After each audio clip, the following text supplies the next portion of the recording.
Naujas e-bilietas arba nauja e-bilieto versija Vilniečio kortelė, kuri bus platinama nuo rugpjūčio 15 dienos ir ji taps miesto e-bilietu, o kartu taip pat ateityje ir mini piniginė, su kuria bus galima ir kitokias paslaugas Vilniaus mieste pirkti.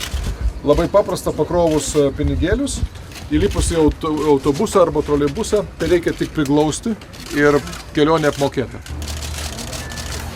Pridėjus antrą kartą, jūs gaunate informaciją, kiek yra jūsų kortelėje pinigų ir pagal tai galite žinoti, kiek galite kartu važiuoti su autobusu arba troleibusu.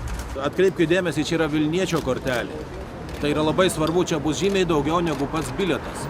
Ir biliete mes stengsimės, kad vilniečiai mokėtų gerokai pigiau. Ir be abejo, kaip meras sakė, skatiname naudoti pirmiausia mėnesinius ir ilgalaikius bilietus, kadangi vieno važiavimo kaina, nesvarbu kiek persėdate, kainuoja maždaug apie 1 litą.